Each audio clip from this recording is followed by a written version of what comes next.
Computer पर जब भी कोई बटन क्लिक होता है तो एक तरह का जादू सा होता है ना? तो आज हम उसी जादू के पीछे का राज खोलने वाले हैं, प्रोग्रामिंग लैंग्वेजेस। तो चलिए एक मिस्ट्री से शुरू करते हैं।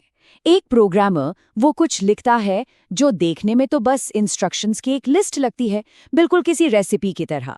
पर एक ऐसी मशीन जो सिर्फ 0 और 1 की भाषा समझती है, वो इसे आखिर समझ कैसे पाती है?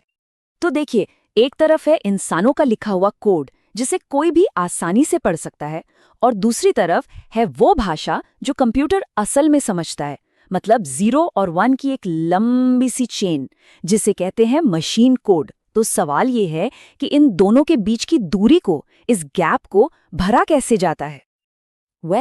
इसी गैप को भरने के लिए हमारे पास होते हैं ट्रांसलेटर्स, और इनके 2 मेन टाइप्स हैं। चलिए उनको समझते हैं। तो सबसे पहले आता है कंपाइलर। अब इसको ऐसे समझिए जैसे ये एक बहुत ही स्ट्रिक्ट एडिटर है जो किताब की एक भी कॉपी छपने से पहले पूरी की पूरी किताब को एक साथ पढ़कर उसमें से हर एक गलती निकाल देता है।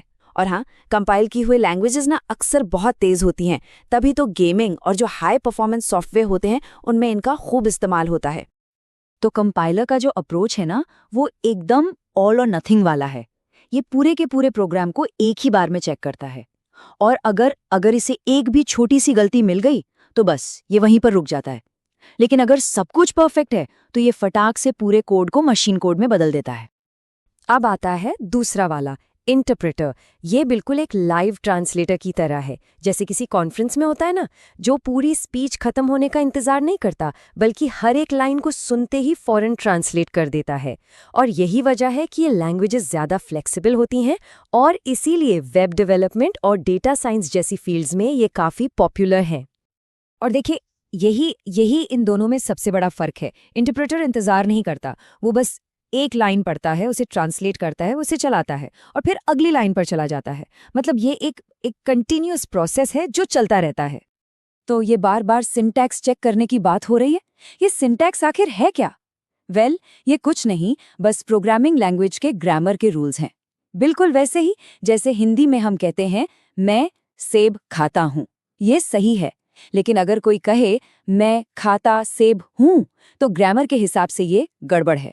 बस प्रोग्रामिंग के भी अपने ऐसे ही नियम होते हैं, और अगर वो नियम तोड़े गए तो ट्रांसलेटर बेचारा कंफ्यूज हो जाता है।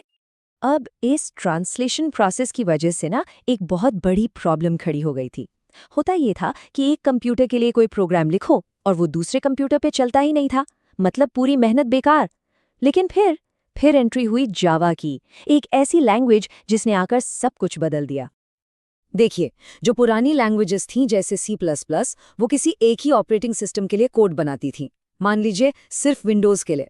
पर जावा ने एक बहुत ही स्मार्ट तरीका निकाला। वो कोड को सीधे मशीन कोड में नहीं बदलता था, नहीं, वो उसे एक बीच की भाषा में बदलता था जिसे कहते हैं बाइट कोड। इसको आप एक यूनिवर्सल ट्रैवल अडेप्टर की तरह समझ सकते हैं। अब हर डिवाइस पर एक स्पेशल प्रोग्राम होता है जिसे वर्चुअल मशीन कहते हैं, और ये वर्चुअल मशीन इस बाइट कोड को पढ़ना और चलाना जानती है, चाहे डिवाइस कोई भी हो। और ये आइडिया सच में ये रेवोल्यूशनरी था। इसका मतलब ये हुआ कि एक डेवलपर को कोड सिर्फ एक बार लिखना है, और वो कोड हर उस डिवाइस पर चल सकता था जिसमें जावा वर्चुअल मशीन इंस्टॉल्ड हो। फिर चाहे वो एक विंडोज़ पीसी हो, एक मैक हो, या फिर घर की स्मार्ट वॉशिंग मशीन ही क्यों ना हो। तो जावा का आइडिया तो कमाल का था, इसमें कोई शक नहीं। लेकिन इसमें एक छोटा सा पेंच था। अक्सर इसके लिए एक पेड लाइसेंस लेना पड़ता था। और बस यहीं पर सीन में एंट्री होती है पाइथन की। पाइथन ने क्या किया? उसने प्लेटफॉर्म इंडिपेंडेंस का वही कमाल का कॉन्सेप्ट लिया और उसे सबके लिए फ्री और ओपन सोर्स कर दिया। ये तो कुछ ऐसा हो गया कि वही पावरफुल फीचर अब बिना किसी कीमत के मिल रहा था। तो पाइथन ना एक तरह से बेस्ट ऑफ बोथ वर्ल्ड्स वाला सिस्टम इस्तेमाल करता है। मतलब ये पहले आपके कोड को कंपाइलर की मदद से बिल्कुल जावा की तरह बाइट कोड में बदलता है, और फिर एक इंटरप्रेटर जिसे कहते हैं पाइथन वर्चुअल मशीन, वो उस बाइट कोड को लाइन बाय लाइन चलाता है। और इसी हाइब्रिड अप्रोच की वजह से इसे स्पीड भी मिलती है और फ्लेक्सिबिलिटी भी। पाइथन जैसी लैंग्वेजेस को हाई लेवल भी कहा जाता है। क्यों? क्योंकि ये सारी मुश्किल डिटेल्स, सारी कॉम्प्लेक्सिटीज खुद ही संभाल लेती हैं। इसको एक ऑटोमेटिक कार चलाने जैसा समझिए। किसी को ये जानने की ज़रूरत नहीं होती कि इंजन कैसे काम कर रहा है या गियर कैसे बदल रहे हैं, बस स्टीयरिंग व्हील पर ध्यान देना होता है ना? ठीक वैसे ही हाई लेवल लैंग्वेजेस भी डेवलपर को सिर्फ प्रोग्राम के लॉजिक पर फोकस करने देती हैं, न कि कंप्यूटर के अंदर की बारीकियों पर। तो ठीक है, थियरी तो हमने काफी समझ ली। अब जरा देखते हैं कि ये सब कुछ असल में एक्शन में कैसा दिखता है।